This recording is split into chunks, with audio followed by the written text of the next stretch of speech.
There are many sporting events in track and field, which is one of the reasons why it's very popular.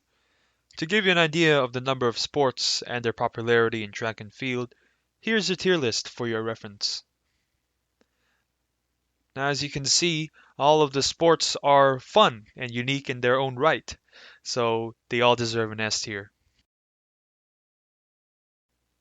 Now, you may think that means that there are all kinds of athletes in track and field, and if you guessed that, well, congratulations, you're right.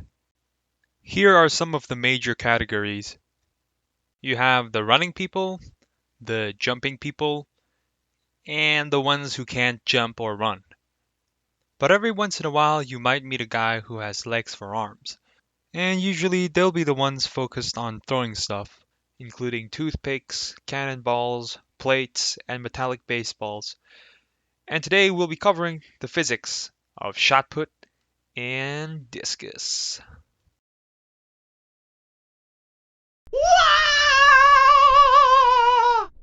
Discus is a track and field event where throwers throw a 1 to 2 kilogram disc as far as they can in the boundaries Here.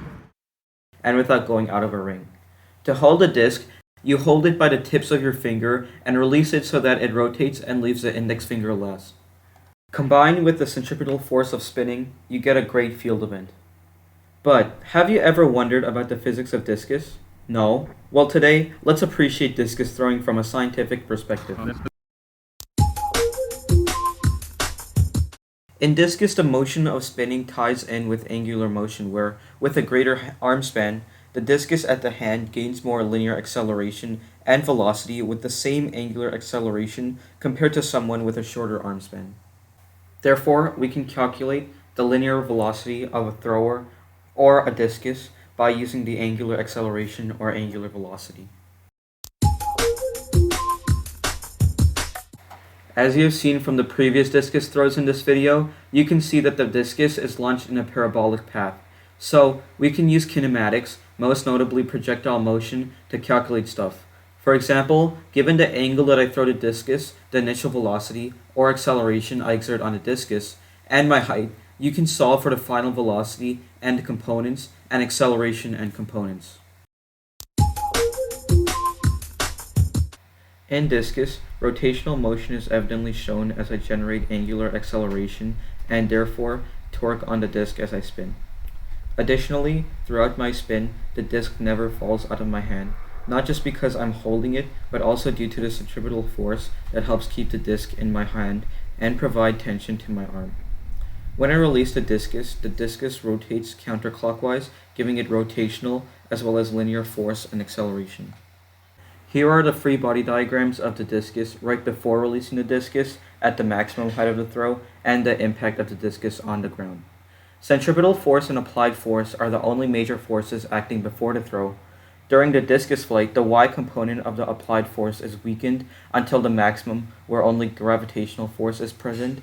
And lastly, at impact, the x component of the applied force is weakened due to friction, ultimately making the discus stop.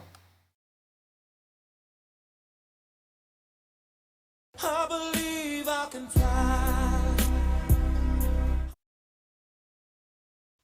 The rules of shot putting are essentially the same as that of discus. You're constrained within a circle and you're not allowed to throw beyond the boundaries. Here. And your goal is also to get the largest horizontal displacement. Without further ado, let's jump into it.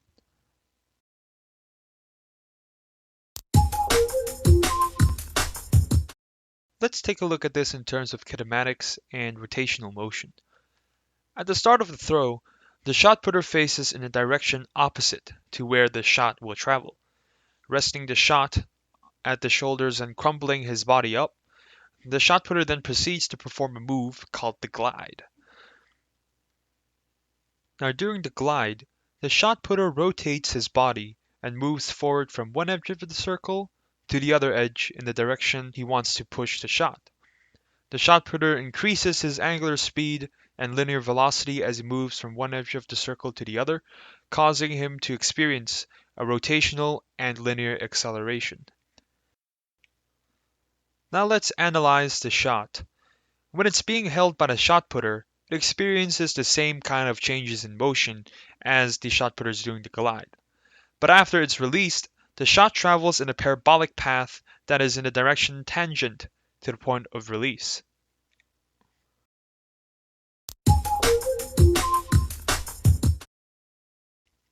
Now let's take a look at this in terms of forces. At the start of the throw, the shot putter and the ball are at rest. As the shot putter performs the glide, the angular acceleration causes a torque to be acted on the person-ball system, and the linear acceleration causes a net force to be acted in the forward direction on the system as well. The force that the shot putter applies to the shot while rotating is simply the centripetal force. And after release, the ball moves forward with the applied force and begins to drop due to the force of gravity and the lack of an opposing upward force.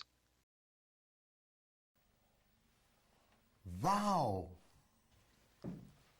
And there we have it, the kinematics, rotational motion, and forces in shot putting and discus.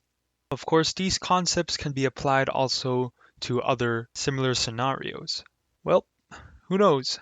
Maybe knowing about physics can make the difference between a bad thrower and a good thrower.